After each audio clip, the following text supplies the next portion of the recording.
Today, we bring you a powerful story sent directly from one of our incredible viewers, a woman who asked us to call her Victoria. It's a chilling tale of betrayal, where love was exchanged for a signature, and family kindness was a calculated trap. Dumped in a nursing home by her own children, Victoria was supposed to quietly fade away. They underestimated the matriarch. They underestimated her fire. This is the scorned matriarch, and before we dive into Victoria's revenge and her incredible journey of self-rescue, we need to hear from you. Do you have a story of survival, betrayal, or an unexpected twist in life? Send your confidential story to us right now at womenstoriessedgmail.com. Now let's begin. The flat, ugly gray sky pressed down on the quiet suburban street, the kind of oppressive sky that signals disaster before the first drop of rain. I, Victoria Vicky, Elise Moreau, 65, should have recognized the color of betrayal. It was the same shade of granite that lined my stomach. My daughter, Shannon, 40, had called that morning. A voice sticky with false sweetness, like too much syrup on a pancake.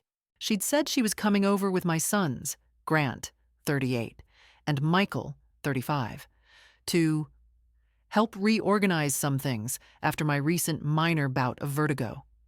Help. The word now tasted like ash. I should have known better. I was sitting at the oak kitchen table, the same one where my late husband, Henry, had taught our children geometry and where I had served every Thanksgiving turkey for 40 years.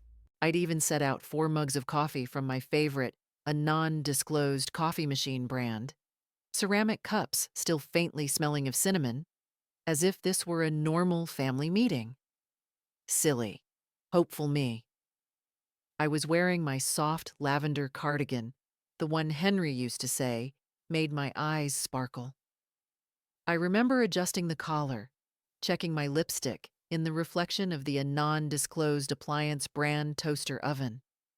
Isn't that funny? A vain, desperate attempt to look presentable, to be seen as a competent mother, a woman still worthy of their love. The front door slammed, the sound echoing too loudly in the quiet house. Shannon walked in first. She was sleek and angular, dressed in a sharp black suit that screamed, "Executive decision." Her expression was tight and businesslike, the face she always wore when she was carefully crafting a lie. Grant followed, large and bulky, his eyes already fixed on his non-disclosed smartphone brand screen, avoiding contact. Michael came last, thinner and nervously fidgeting with a stack of documents. I didn't like the look of them. They were thick, official, and white, demanding attention. "Mom," Shannon started, pulling out a chair with unnecessary force. "We've been talking." That's how it always begins, isn't it? When they're about to rip the foundation from beneath your feet. Shannon's voice shifted to the overly gentle, patronizing tone one uses with a confused child. She explained that they had found a wonderful, secure option for me, a resort-style, wellness-focused living facility nestled in the non-disclosed Texas Hill Country region. It sounded precisely like a damn spa commercial. All comfort, no commitment. I blinked. The familiar, comforting rhythm of my heart, now a chaotic, heavy drumbeat. I searched their faces, seeking a flicker of the children I had raised, but found only calculating strangers.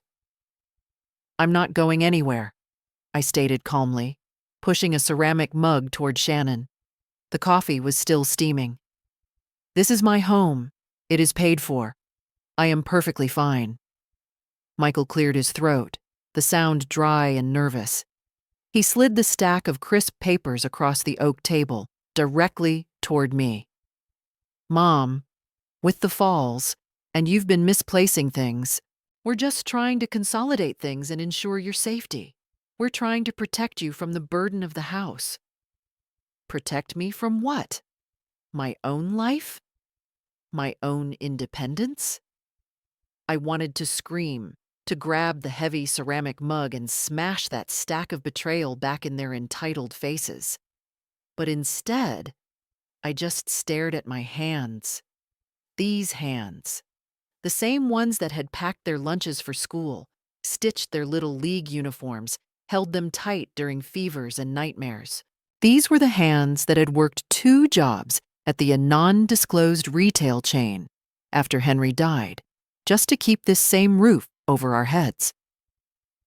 "You already signed the power of attorney papers, Mom," Shannon said softly, her voice barely above a whisper, adding a chilling finality to the atmosphere. "We had them notarized last month." That's when the air left my lungs. My knees suddenly felt like wet paper. I didn't remember signing anything so drastic, but lately there were times when the days blurred slightly, when I'd misplaced my keys or forgotten an appointment. Nothing dangerous, just little human slips. I trusted them. They were my babies. I never thought they'd use my temporary fatigue and minor memory lapses against me. The entire devastating process took less than an hour. They didn't even allow me the dignity of choosing which photo frames to take. "We'll organize those later, Mom," Grant muttered, still not meeting my eyes.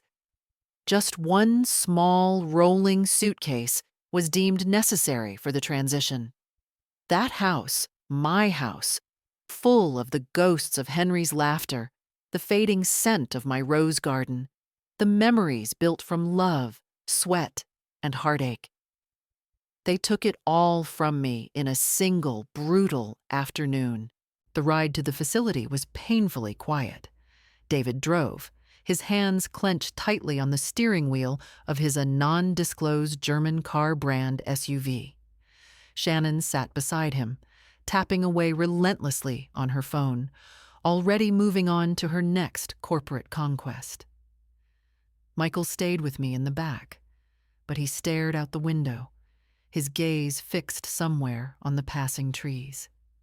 He didn't look me in the eye. Not once. "Mom, you'll really love it there," he muttered, the false enthusiasm grating on my nerves. "They have gourmet meals, high-speed and non-disclosed internet service, and movie screenings every night. It's better than staying alone." I wanted to laugh, a sharp, hysterical sound, or perhaps simply slap him. I did neither.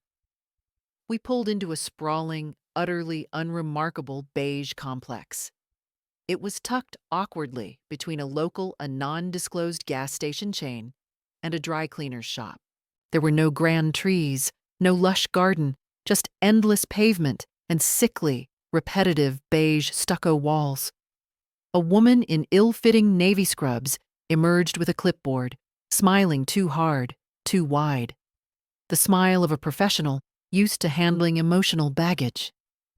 That first night, alone in the small antiseptic room, I cried like the small child they now treated me as. I pressed my pillow over my face to muffle the sound, not wanting the tired, overworked staff to hear. I cried not because of the room or the cold sheets or the tasteless food, but because they had executed me emotionally. To them, I was no longer a person. I was merely an obstacle, a burden to be managed and forgotten. But let me tell you something about Victoria Elise Moreau. I am not one for staying down. My children might have misfiled me, but they hadn't defeated me. The game was far from over. It took me a miserable 2 weeks to transition from blinding rage to cold, calculated observation. The Oak Hills Senior Living Facility was precisely as unremarkable and soul-crushing as its beige exterior suggested. My room, small, clinical, smelling faintly of antiseptic and peppermint gum, was the perfect habitat for despair. I stayed quiet, observed. I watched the staff, who were mostly kind-hearted, but hopelessly overworked and stretched thin. I watched the other residents, shadows in pastel cardigans, silent companions in the waiting room of life, waiting for the final curtain. I called my children once. Michael answered, his voice tight. "No, Mom, the house isn't sold yet. We're still evaluating the market," he said, the corporate jargon hanging heavy in the air. "The proceeds will be managed securely, for your future care, of course." I hung up without another word. The lie was so smooth, so rehearsed. They weren't selling it for my care. They were liquidating my legacy for their own profit. They had calculated the numbers, factored in my expected lifespan, and were simply waiting for the best return on their investment, my home. The deepest low point was reached one Tuesday evening during movie night, where they showed a documentary about gardening. I sat there, fighting the urge to tear up the plastic-wrapped sofa. I was starting to believe them, that I was old, irrelevant, and done. But then the quiet routine broke.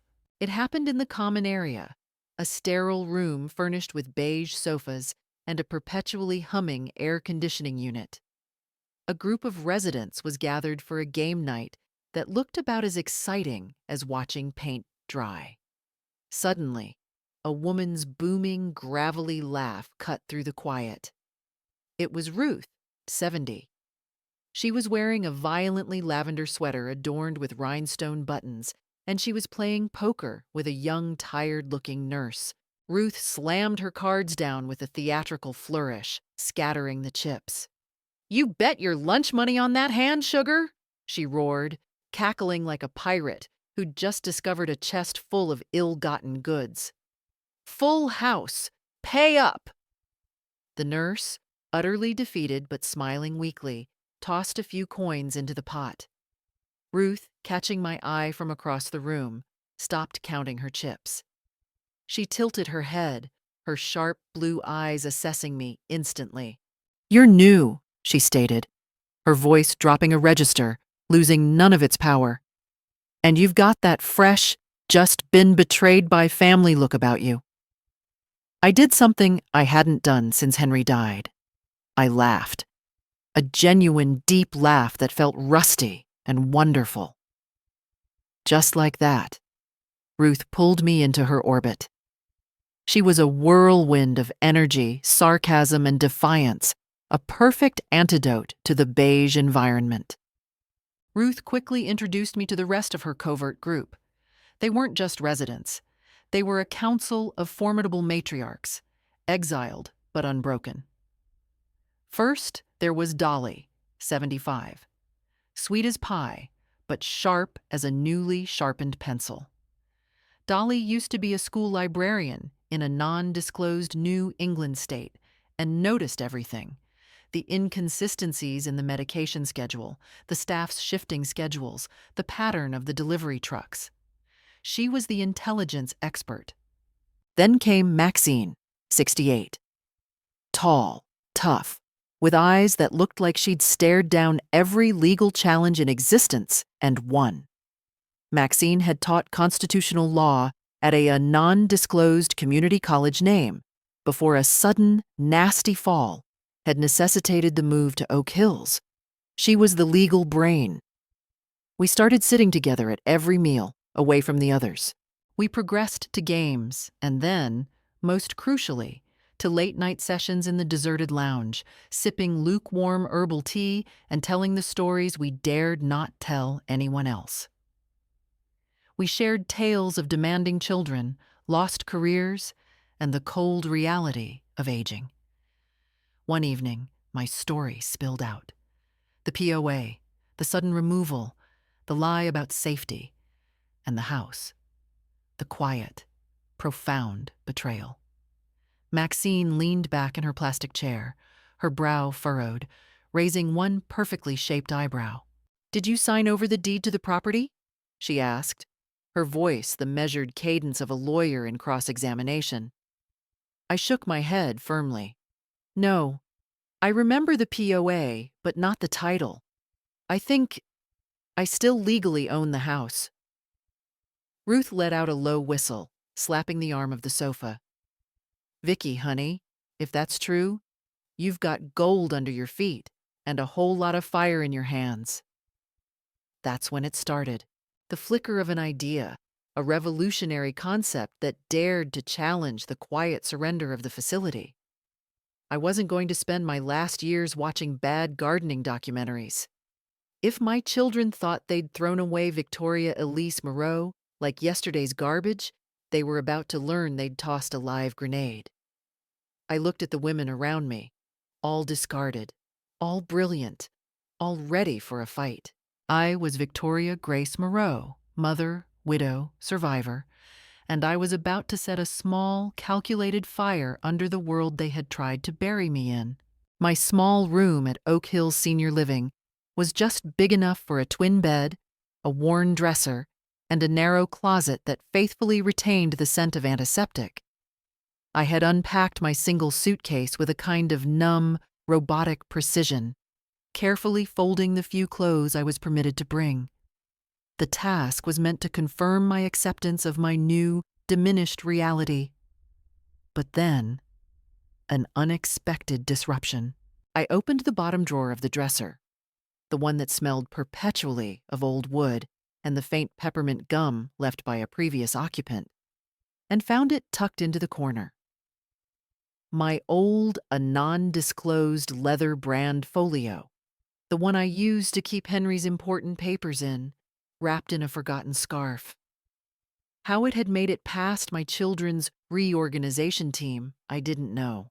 Perhaps Michael had simply tossed it into the suitcase without checking the contents, too busy looking at his phone. My fingers, usually steady, trembled as I unzipped the folio. Inside, nestled beneath old tax receipts and Henry's insurance information, was the original deed to the property on Sycamore Lane. It was still in my name, Victoria Elise Moreau. Still legal. No signature from Shannon. No stamp from a notary. Just mine. I sat down hard on the edge of the twin bed, the crisp official papers shaking violently in my lap. All the tangled emotions I had been trying to suppress, shame, heartbreak, and a white-hot, furious rage, came rushing back in a devastating flood. They hadn't just moved me out of concern. They had planned to sell my home, the sacred vessel of my life with Henry. They hadn't done it out of love or fear. They wanted my hard-earned asset for themselves, likely to flip it for a profit and divide the spoils.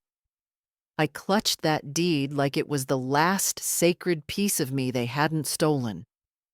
And for the first time since Henry's funeral 5 years ago, I didn't pray for strength or for peace. I prayed for clarity. I prayed for the sign that I was not yet defeated. The sign arrived the very next morning. Ruth barreled into the dining hall, wearing a new flamboyant magenta sweater with more rhinestones than a disco ball. "Guess who's back from her nephew's wedding in a non-disclosed Midwestern city?" she announced dramatically, startling a resident who was dozing over his oatmeal. "Maxine, and she's got stories." Maxine rejoined our covert council that day. She'd been gone for a week, and from the way she rolled her eyes while pouring a cup of black coffee, strong enough to dissolve the plastic cup, the family event had been a trial. "The new wife is a silicone sculpture," Maxine muttered, pushing her eyeglasses up. "Wouldn't know a legal loophole if it hit her in her designer nose job." We waited until breakfast was done and the chaos of the morning rush had subsided. When the nurses were busy trying to negotiate with the resident who had hidden his dentures in the communal fruit bowl, I pulled Maxine aside. "I need your counsel," I whispered, leading her to the slightly less used reading lounge. That afternoon, in the relative privacy of Maxine's meticulously organized room, we spread the documents across her small folding table. She examined the deed, the copy of my outdated will, and the medical power of attorney, POA, that I now vaguely recalled signing right after a bad fall last year, right after Shannon had arrived with expensive, a non-disclosed Asian takeout brand, and an urgent insurance form. You are correct, Vicky, Maxine confirmed, tapping her perfectly manicured red nail on the deed. They control your medical decisions, your right to refuse treatment, your placement here, all valid under this POA. But the house title is still solely in your name. They cannot sell it without your original signature. My heart hammered against my ribs. Can they still try to sell it? If they rush it or forge my signature?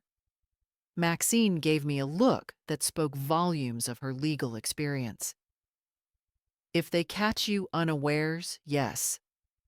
But if you catch them trying, no. However, the clock is ticking. I gritted my teeth, a resolve hardening in my soul. Then I need to sell it first. Maxine leaned back, her eyes twinkling with a dark professional amusement. You're serious? I want to sell my house, Maxine. Take that money, secure my life, and get out of this beige hellhole, I declared. I want to live before I die. I want to build a life they can never touch. And then, the former constitutional law professor smiled. It was the most beautiful, dangerous smile I had ever seen. It took exactly 4 days to map out the escape and the sale. We immediately roped in Ruth, who claimed she once dated a real estate agent named Bald Bob and still had his ancient, likely useless business card buried in a drawer. Turns out the number still worked. Bald Bob was now Robert, and quite successful. Ruth was surprisingly effective in making the initial critical call, leveraging her unique brand of charming aggressiveness. Dolly was our silent communications expert. She helped me create a new secure email account, a non-disclosed email provider name, using the facility's public computer in the community center, navigating the clunky login rules of the non-disclosed internet service. No one ever checked what the little old lady was doing on the computer. Maxine handled the real work, the legal vetting, the financial calls, and the cold-blooded negotiation. She contacted an old legal associate, Jack Winston, a brilliant but grumpy lawyer who owed her a large, undisclosed favor from a past case. The sale went fast. My neighborhood in the non-disclosed suburb was a hot spot for young tech workers. Robert brought in a buyer who offered the full asking price within 3 hours of the listing going live. I didn't have to meet anyone. The transaction was handled remotely through Jack Winston's firm, and the proceeds were cleanly wired into a new, secure online bank account that Dolly helped me set up, registered with my new email and burner phone. With every step, I felt the life force returning to me, a long, deep breath after years of suffocation. Every time I walked past the nurse's station, I smiled. Every time Shannon called, I played the part of the docile, grateful mother, a little slow, a little forgetful, and happily declining visitors due to a mild cold. The final step, however, was the hardest. I had to disappear without a trace before my children received the final closing notice and discovered their massive fraud had evaporated. The plan was set for Friday night. The air in Oak Hills Senior Living was thick with the scent of cheap pizza and stale popcorn, the sure signs of bingo night, the facility's most sacred distraction. Most of the skeletal evening staff would be focused on keeping the peace and serving sodas in the recreation room. Ruth, bless her scheming heart, had leveraged her social connections. She'd bribed one of the younger, more impressionable night aides, Anya, with a bottle of a popular, non-disclosed French perfume brand and a promise of a future pizza delivery to a nearby apartment complex, simply to forget to check in on rooms 101, 103, 105, and 107 between 8 p.m. and 9:30 p.m. In my room, I packed my final small suitcase. This one contained the essentials: my passport, a newly printed itinerary for multiple destinations, and the debit card linked to my new, very substantial bank account. I didn't feel nervous. I felt focused, a cold, pure determination replacing the fear. I stopped before leaving the room for the last time. On the thin, slightly stained pillow, I placed a single sheet of paper. My handwriting, usually careful and elegant, was blocky and firm. Don't look for me. I've gone to find the life you stole from me. Victoria. I looked around the small room one last time. The beige walls, the clinical lighting, the scent of antiseptic, and felt absolutely nothing. This place was not my prison. It was merely the cocoon from which I would emerge. The halls were dimly lit and silent. The distant, faint roar of B12 from the bingo game served as our cover music. We moved like a highly trained, specialized unit. Dolly, despite her age, moved with surprising speed, acting as the point person, peering around corners to ensure the coast was clear. Ruth provided the brute force, pushing her own motorized wheelchair, which conveniently carried my small suitcase and Maxine's overnight bag under the seat cushion. Maxine, calm and elegant, carried her handbag, likely filled with legal documents and contingency plans, and me, the chief fugitive, walking silently between them. We reached the rarely used service entrance, a cold metal door at the back of the facility that usually led only to the waste disposal bins. Maxine used a non-disclosed burner phone brand to call our ride. We hadn't called a standard taxi. Instead, we called in a non-disclosed ride-sharing service, paying extra cash for a driver who wouldn't ask questions about 4 elderly women standing next to a mountain of trash bags at 9:15 p.m.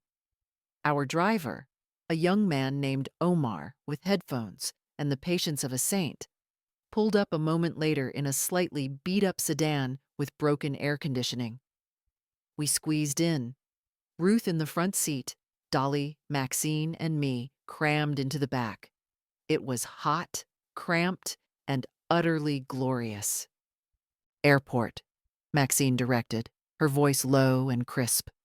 A non-disclosed international airport name, and no stops. The ride was silent, punctuated only by the rattling of the broken air conditioning and the smooth professional clicks of Maxine ensuring the bank transfers were final.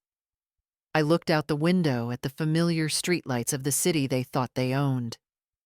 I didn't cry. I felt a profound sense of lightness. We arrived at the international terminal, the bright, cavernous space feeling like heaven after the confines of the nursing home. The terminal lights felt like a beacon, a stark contrast to the institutional dimness we had left behind. We had bought 3 one-way tickets. Dolly, sadly, was too ill to travel long distance, but she insisted on seeing us off. "Go, Vicky," Dolly whispered, holding my hand tightly, her eyes moist. "Go and live for all of us who can't." Ruth, Maxine, and I checked in with our passports. The counter agent didn't blink when faced with 3 formidable women embarking on a spontaneous one-way journey. Our first stop, Paris, a place Henry and I had dreamed of visiting, but never quite managed to save up for. As we walked through the security checkpoint, Ruth, looking back at the departure board, let out a deep sigh of satisfaction. "They're going to be reading that note tomorrow, honey." I wish I could see Shannon's face. "She'll call the police," Maxine noted dryly. "But we've broken no laws. We've simply liquidated assets that were legally mine," I stated, touching my newly purchased chic leather passport holder. We settled into our seats on the non-disclosed airline name flight. The aircraft was clean, new, and promised the world. As the plane taxied and eventually lifted into the night sky, I looked out the small window. The Texas lights twinkled below, like the tears I had refused to shed. I didn't know what would happen next or how long our financial resources would last. But I knew this much. They took everything from me. Now I had nothing left to lose. And that profound emptiness made me the most dangerous, most unpredictable woman they had ever known. Paris smelled like fresh croissants, old stone, and something exquisitely sweet I couldn't quite name. Perhaps a blend of freedom, joy, and the delicious scent of burgeoning revenge. It was my first time on a plane in over 20 years, and the journey had been grueling. My legs cramped, my back ached, and I hadn't slept a wink, but I couldn't stop smiling. Ruth snored beside me the entire flight, her head bobbing rhythmically. Dolly, though left behind, had given us a detailed itinerary of every great unvisited cafe. Maxine read a dense paperback thriller and sipped tomato juice with the cool detachment of a spy on holiday. We landed in the golden blush of morning, the eternal city of light stretching out below like a dream I never wanted to wake from. We checked into a small, charming, a non-disclosed hotel name pension near the Latin Quarter. Nothing ostentatious, just clean sheets, warm bread in the mornings, and a view of ivy-draped, centuries-old buildings that made you believe in poetry again.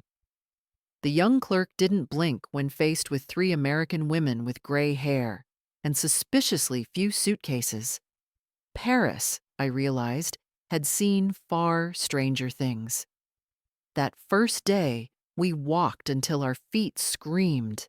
Ruth, invigorated by the change, bargained fiercely with a street vendor for 3 silk scarves we absolutely did not need.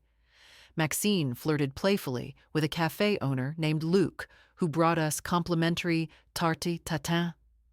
And me? I stood in front of the Arc de Triomphe and let the cool Parisian air wash over my face. I was nobody's burden, nobody's discarded obstacle. I was Victoria Elise Moreau, alive, fully awake, and fiercely free. But freedom, I quickly learned, has a funny way of stirring up old ghosts. On our 3rd night, back in the pension, I made a crucial, impulsive mistake. I opened my old email account, the one I kept only for family correspondence. I shouldn't have, but curiosity, as they say, is a wicked thing. There were 12 new messages, all marked urgent or high importance. 10 of them were from Shannon. The subject line on the most recent one was a blunt, capitalized accusation. "What did you do to the deed?" I didn't open it. I didn't need to. I could already hear her voice in my head, shrill, shocked, and utterly panicked. The house was gone. Their anticipated profit was gone. And so was their docile, easily managed mother. I found myself on the small terrace, the laptop in my lap, a glass of fine and non-disclosed French wine untouched beside me. I expected to feel victorious, maybe even gloating. Instead, I felt a deep, surprising well of nausea. Maxine, ever observant, found me there. She sat beside me, her knee bumping mine gently. She lit a thin, a non-disclosed cigarette brand. She wasn't supposed to smoke, of course, and exhaled a perfect ring of smoke into the cool Parisian night. "You okay, Vicky?" she asked, her tone devoid of judgment. "I don't feel bad," I whispered, surprised by my own honesty. I thought I'd feel guilt, but I don't. I feel cold. Maxine took a long drag. "They had a choice, Ellie. They chose their balance sheets over you. You simply chose yourself back. The coldness is the armor you need now." The next day, we took a high-speed train to Marseille, seeking the vibrant light of the Mediterranean. Standing on the sun-drenched old port, beneath the azure sky, I thought about Henry, about the quiet promises we made during our life together. I had promised him I'd always take care of the children, no matter what. I never thought I'd need to protect myself from them. That night, in our tiny seaside rental, a charming place with peeling wallpaper and a creaky, ancient bed, I unpacked my suitcase to look for a stray scarf. That's when I found it. Tucked into a seldom-used side pocket, overlooked by both my children and the meticulous Maxine, was a manila folder with Henry's familiar, elegant handwriting. Inside were 7 letters, all addressed to me, dated over a span of 5 years before he died. I sat on the edge of the bed and read them in the hushed silence, the faint sound of the waves, a distant lullaby. In them, Henry talked about the kids, how he'd noticed their subtle entitlement, their growing manipulation, and how worried he was about how they treated me when he wasn't around. He wrote about unnerving conversations with Grant, suggesting that maybe it was time Mom downsized, even when I was perfectly healthy. He had seen the writing on the wall, even before I did, and hadn't known how to stop it. Then came the last letter, dated just weeks before his sudden heart attack. Ellie, if you're reading this, I hope to God I was wrong. But if they've turned on you, if you are alone and lost, please remember this. You are worth more than what they have made you believe. Don't let them bury you before your time. Fight back in whatever way you can. You have always been stronger than me, I cried then, not cold tears of anger, but tears of painful love and acceptance.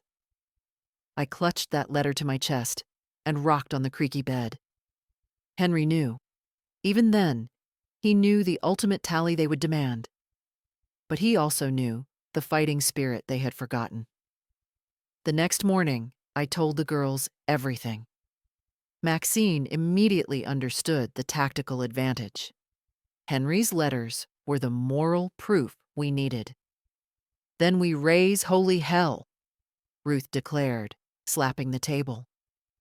I know a guy, Maxine leaned in, who still has contacts in the syndicated media.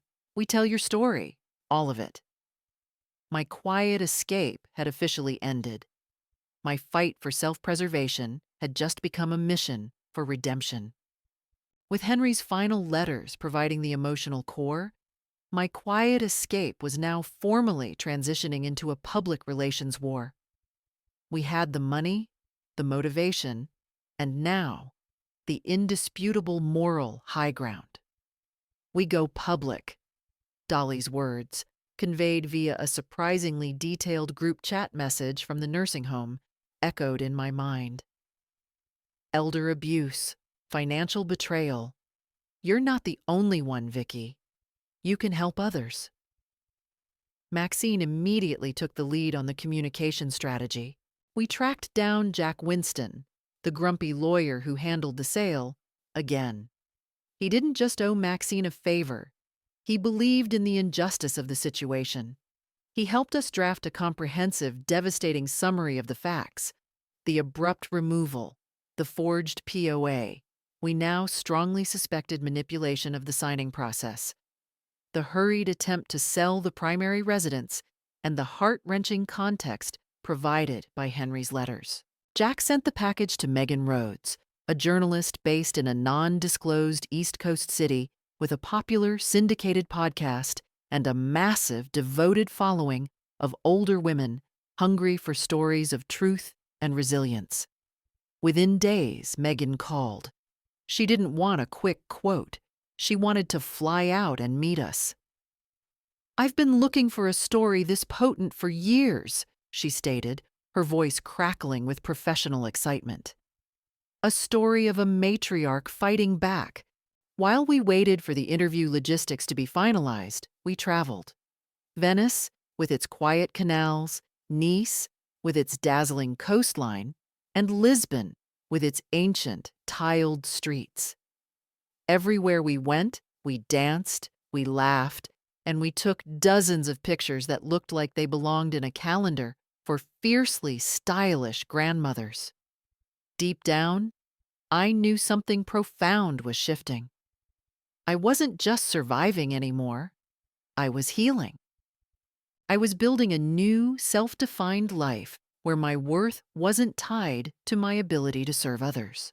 As I stood on a breathtaking beach in Portugal, the Atlantic wind whipping my hair and the surf licking at my ankles, the burner phone I used only for international contacts buzzed.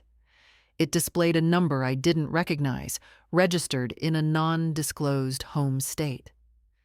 I answered, expecting a hotel confirmation or an updated flight schedule. Instead, I heard a voice I hadn't heard in years, a voice that instantly brought me back to the scent of bubblegum and bedtime stories. "Grandma?" I nearly dropped the phone into the surf. It was Emily, 16, my youngest granddaughter, Michael's daughter. Her voice was thin, ragged, and thick with tears. "I found you," she choked out. "Please don't hang up. I saw the legal papers. I saw the emails. I know what they did. Mom and Uncle Grant, I saw the letters. I just want to talk to you, please." My heart stalled in my chest, caught between disbelief and a sudden, paralyzing wave of emotion. The past wasn't finished with me, but neither, perhaps, was the future. I didn't answer her right away. The shock was too immense. The call ended with a promise I reluctantly made. I told Emily I needed time, that I wasn't ready to open that door. My hand shook so violently that Ruth had to take the phone from me and gently place it on the lounge chair. I just stood there, staring blankly at the vast, indifferent ocean. "She sounded sincere," Dolly whispered later that evening over a grainy video call. Maxine, however, remained fiercely pragmatic. "She's still one of them, Vicky. A child of the enemy. Don't let a soft voice fool you." But I couldn't stop thinking about her. Emily had always been different, quiet, observant. The only one who hadn't stopped trying to call me until Shannon had cut off contact altogether.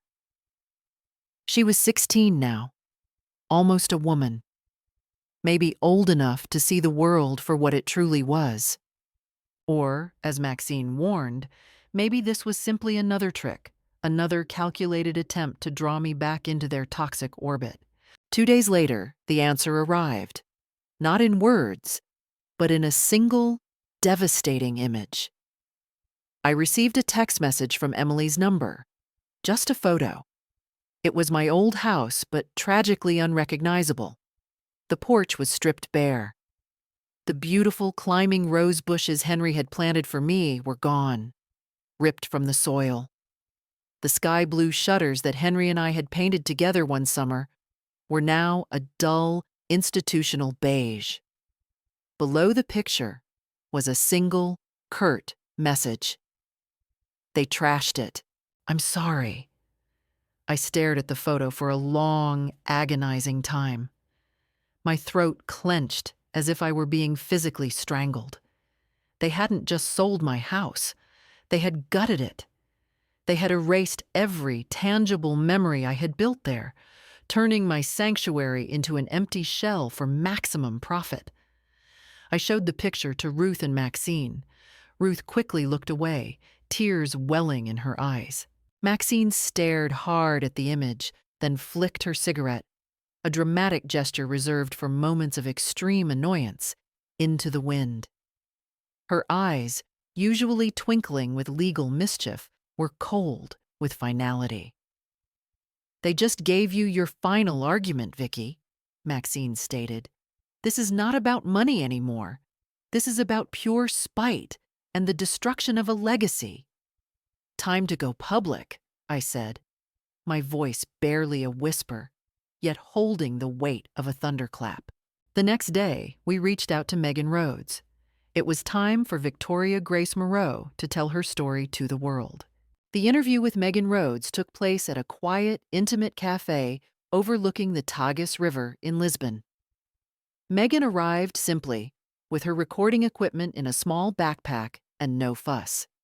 She sat down with a warmth that felt like an embrace and said, "Tell me everything, Victoria."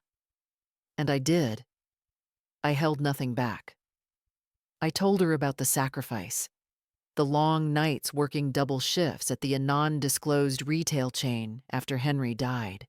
I told her about the manipulation, the lies, and the betrayal that had bled into my very soul.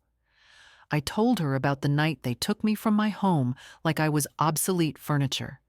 Finally, I told her about the picture of the demolished house, the proof of their utterly inhumane spite. When I finished, Megan took my hand, her eyes glistening.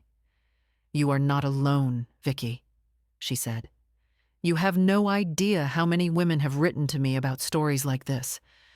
But yours is going to open eyes." She asked one crucial question. "Do you have a message for your children?" I shook my head. "Not now. My message is for the women out there." While waiting for the broadcast, we continued to travel. We visited Seville, where I felt the life and color of Andalusia. I realized I was not just escaping, I was redefining myself. Megan's podcast aired a week later. It exploded. Hundreds of thousands of downloads. Messages flooded into my new, non-disclosed email provider name address from women across the non-disclosed country name. Survivors of similar betrayal, regretful daughters, and sons who had watched their mothers fade in silence. I became a symbol, not because I sought fame, but because I refused to die in silence. Shannon sent me a message the next day. "How dare you?" it read, capitalization screaming. Michael called twice. Grant left a voicemail full of slurred anger and vague threats of legal action. I deleted them all without listening. Whatever they had to say, they had decades to say it before. The chapter was closed. But then, Emily emailed me. She said she had left home, that she was staying with her aunt on her father's side. She couldn't look at her mother anymore without hearing my story in her head. She had heard the podcast and said it confirmed everything Henry had written. She wanted to meet, not in a non-disclosed home state, anywhere. "Please, Grandma," she wrote. "I just want to know you again. Maxine warned me via video call. It could be a trick, Vicky. Don't let emotion cloud your judgment. She's still Michael's daughter." But I couldn't ignore her. Dolly, in our next call, squeezed my hand across the screen. "Sometimes healing means opening a door, Vicky. Just this one time, I chose the location myself. Charleston, South Carolina, a city that smelled of magnolia and history, a place I'd always wanted to visit but never had the chance.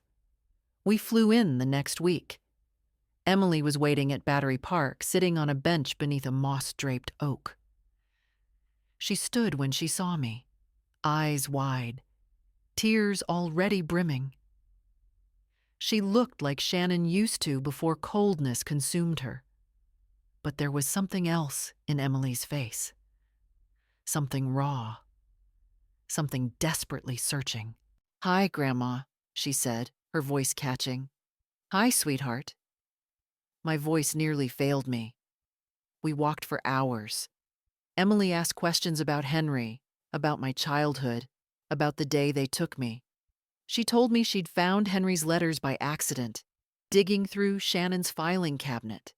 She said, when she confronted her mother, Shannon slapped her. "I couldn't stay after that," she whispered.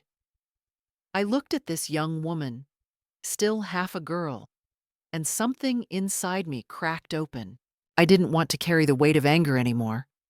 I didn't want revenge. I wanted restoration. Not for them, but for myself. I hugged my granddaughter tightly, an embrace so long that I think I left fingerprints on her soul. When I returned to Ruth and Maxine that night, I told them everything. Ruth wiped away a tear. Dolly smiled softly during our video chat. Maxine, after a thoughtful pause, finally smiled. "Well, damn," she said. "Guess there's hope for at least one of them." We spent another week in Charleston. Emily joined us for dinners, for walks by the water, and for stories under the stars. It was awkward at first, then beautiful, like learning to breathe again after a long time underwater. One night, she turned to me and said, "What if we started something? A place for women like you, like us?" I didn't answer right away, but the next morning, over coffee and a non-disclosed local breakfast item, I said, "We are going to build it." I didn't know how yet, but I had the money. I had the name, the Victoria Grace Foundation. And I had a granddaughter who was willing to fight with me instead of against me. The past was a wound, but the future, oh, the future was a fire just waiting to be lit. The Victoria Grace Foundation began as a nascent idea scribbled on a cheap paper napkin over pancakes at a diner off River Street in Charleston. Emily had drawn little stars around the name, her handwriting still loopy and unsure like a teenager's. Mine was blocky and firm, unbending in the way life had forged me. We didn't know where to start, but we had a fierce, shared mission: to protect women like me. Mothers, grandmothers, widows, women who had been erased, silenced, used, and ultimately abandoned by the very people they had given everything to. The goal wasn't just about financial restitution. It was about the restoration of dignity. Emily, despite her youth, took the reins with astonishing drive. She had a sharp mind and a quiet fire in her belly that reminded me so much of Henry. She immediately set about the bureaucratic steps, registering the foundation with the state, building a simple website, and writing the initial copy for the landing page. She contacted senior advocates and legal aid advisors. She even set up a crowdfunding page on a non-disclosed fundraising platform name, and the story went viral again.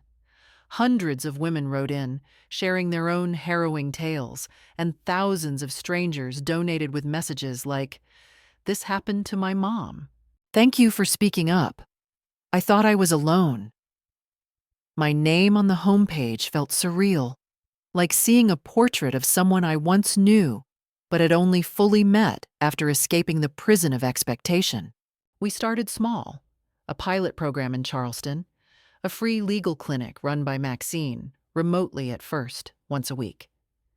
Resource packets mailed discreetly to women in similar facilities. Support groups run via a non-disclosed video conferencing platform for survivors who were still trapped in isolating circumstances. Meanwhile, the media continued to call. Newsweek, a non-disclosed news network, NPR. They wanted my story. They wanted the spectacle. But I turned most of them down. I wasn't a spectacle. I wasn't a fleeting trend. I was a woman who had survived and was now building a substantial structure from the ashes. I didn't want attention. I wanted impact. But one interview I agreed to was with a local Savannah station. The reporter, a compassionate woman my age named Lorraine, asked gently at the end of the segment, "If you could say one single thing to the people who put you in that nursing home, what would it be?" I looked directly into the camera lens. My voice didn't shake. It was clear and resonant. "I forgive you," I said simply, "but I will never forget who I became because of you." That clip went everywhere. Shannon saw it. She left me a choked, furious voicemail after 6 months of silence. I never listened to it. Whatever she had to say, the time for dialogue had passed. The chapter was closed. The legal battle over the house proceeds, as expected, was swift and decisive. Michael tried to sue me, claiming I had illegally manipulated the property sale. The judge, thankfully an elder woman with an expression of profound weariness, dismissed the case in less than 10 minutes. I didn't even show up in person. Maxine did, representing me pro bono, and from what I heard, she decimated his fragile argument in her closing statement. The POA covered medical and custodial care, not property sales when the original deed was intact. Grant moved out of state entirely, severing contact. I haven't heard from him since. Fine by me. And Emily, she became my shadow and my star. She traveled with me when we opened our first foundation home in upstate New York, a cozy, renovated 5-bedroom house where women could live safely after being displaced by family abuse or neglect. We named the home Grace House. When we cut the ribbon, surrounded by smiling donors and the other girls, Ruth, Dolly, on video call of course, and Maxine, I cried so hard my knees buckled. Ruth had to hold me up. It was the deepest, most cathartic emotion I had felt since leaving that beige prison. Speaking of Ruth, she met someone. Yes, that Ruth. It happened on a cruise ship we all took to Alaska the following spring. His name was Dennis, a widower, a terrible dancer, but excellent with a martini. She said he made her laugh like nobody else ever had. They now spend half the year arguing playfully over shuffleboard in Florida and pretending not to be madly in love. Dolly started a poetry blog that somehow gained over 10,000 followers. She writes beautifully about grief and healing, and every entry ends with a little line just for me. And still Victoria rises. Maxine is our legal director now. She runs her mouth in court like she was born in a courtroom, wearing red lipstick as her self-proclaimed armor. And me? I'm still traveling, still telling the story, still fighting. I'm not just a survivor. I am a founder. And I knew that this wasn't the end of my story. It was only the beginning of my legacy. The last significant action I took before officially closing the year with the Victoria Grace Foundation was a highly personal one. I visited my old house, not to confront them, not to mourn, but simply to see. I flew back alone, using a pseudonym and checking into a small hotel in a neighboring town. On a crisp autumn afternoon, I drove slowly to the Sycamore Lane neighborhood, the place where Henry and I had built our life.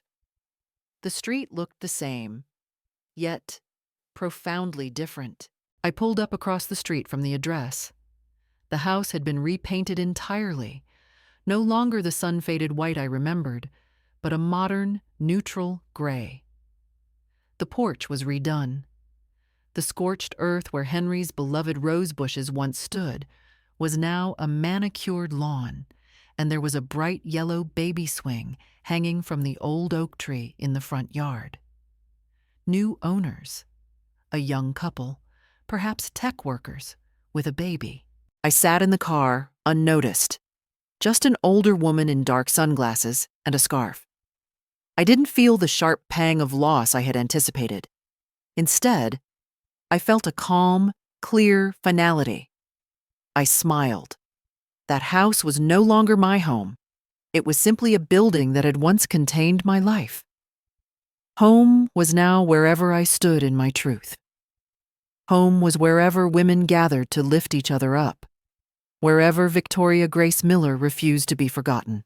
As I drove away, a warm breeze swept through the street, carrying the distinct, sweet scent of roses from a neighbor's yard. I closed my eyes, and for a fleeting moment, I could almost feel Henry's solid, reassuring hand in mine. "We did it," I whispered. "We made it." The following spring, we fulfilled a promise. An Alaskan cruise on the gleaming white ship named Celestial Dawn. It was our reward, our celebration. One last promise of fun before the next grueling chapter of opening new homes unfolded. I stood on the upper deck with Ruth, Maxine, and Dolly, who had managed to join us for the first leg before flying back, watching the ship pull away from Seattle. Emily was below in the cabin, leading a virtual meeting for the foundation, already a serious professional. "Can you believe we're doing this?" Dolly asked, her voice crackling with excitement over a high-tech satellite phone. "We should have done this 30 years ago," Ruth said, sipping champagne and laughing her boisterous laugh. "But hey, late is better than never." It was the kind of laughter that felt like a burst of fresh air after nearly drowning. That night, we had dinner in the ship's ballroom.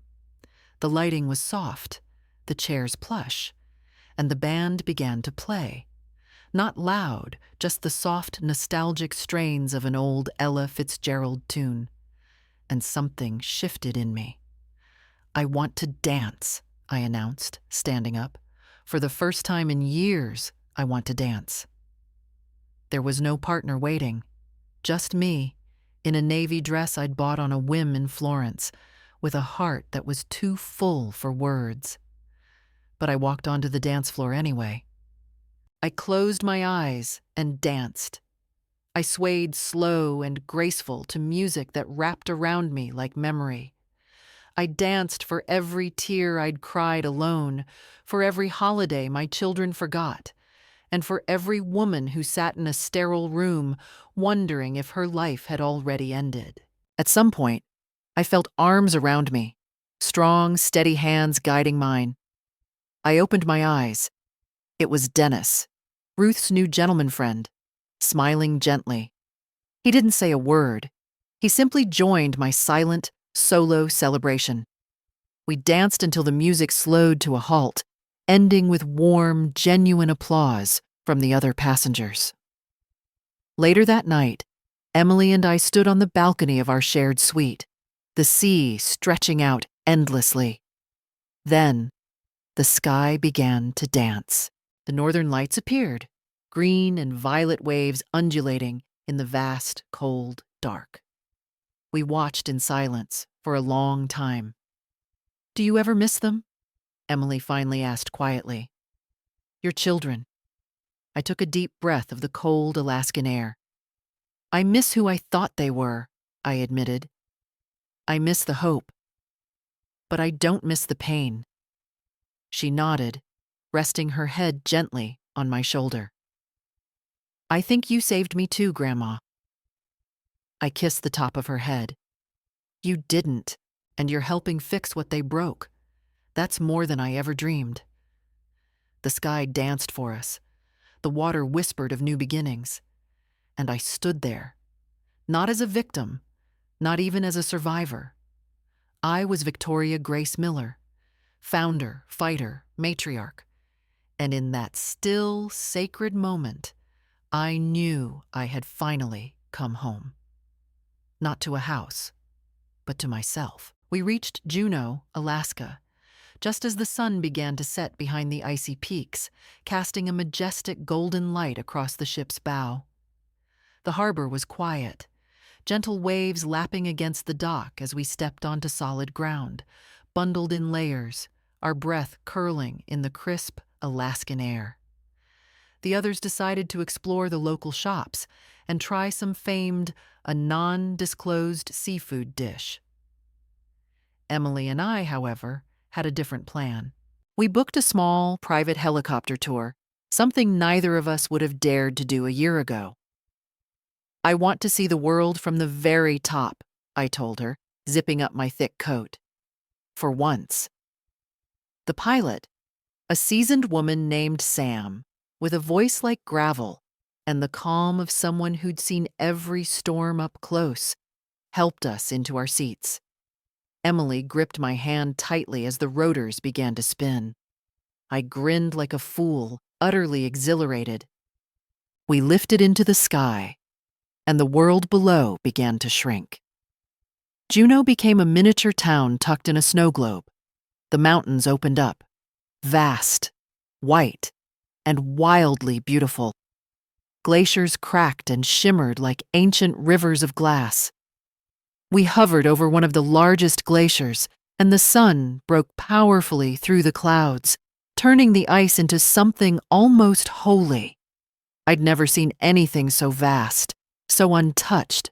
It made me feel small, not in a bad way, but in a profound, awe-filled way, as if everything I'd endured was simply a prelude to this moment of overwhelming beauty. "I'm so glad you didn't give up," Emily said softly over the headset. I turned to her, tears stinging my eyes, tears of sheer happiness this time. "I almost did, you know," I confessed. "But then you called." She squeezed my hand. "I think you saved me too, Grandma." The helicopter landed gently on a flat stretch of pristine ice. We stepped out, wrapped in thick thermal blankets, into the complete silence of the snow. The kind of silence that hushes everything. Pain, memory, fear. I reached into my inner pocket and pulled out the last letter Henry had written, the one I'd carried with me since the discovery in Paris. I took a deep, steady breath, looked at Emily, and let it go. I watched the paper drift across the ice, carried by the strong, cold wind, weightless now. It fluttered, spun, and settled softly on the endless white. I didn't need the physical reminder anymore. His love was sealed within me, and his warning had already served its purpose. I had fought back. We returned to the ship, the setting sun painting the icy peaks a deep lavender. The others were waiting, holding 2 martinis for us. We huddled together on the deck, exhausted but content. "What's next, Founder?" Maxine asked, raising her glass to me. I looked at the water, then at my granddaughter, who was already discussing a new grant application on her phone. "We have 3 new Grace houses to open," I said, my voice steady. "We need to expand our legal advocacy work. We need to lobby for stronger elder protection laws." I paused, looking at each of their faces. Ruth's contagious smile, Maxine's sharp gaze, Dolly's gentle wave on the remote screen, and Emily's focused brow. These were my co-conspirators, my friends, my new family. And, I concluded, we need to figure out how to get Dolly on the next Alaska cruise. She deserves to see those lights in person.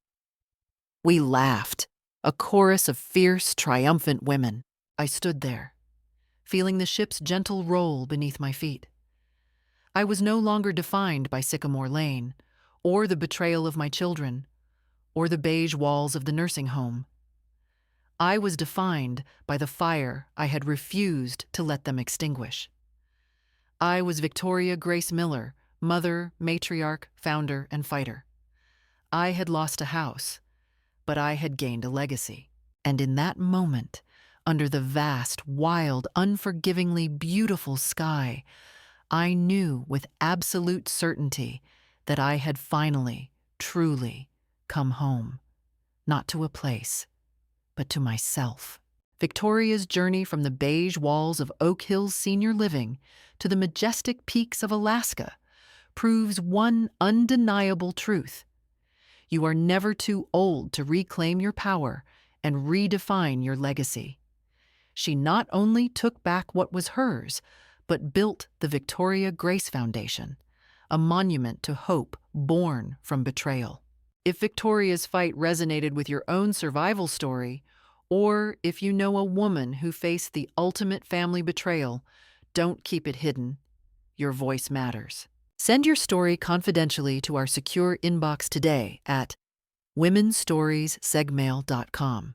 Hit subscribe and let us turn your experience into inspiration. Thank you for watching.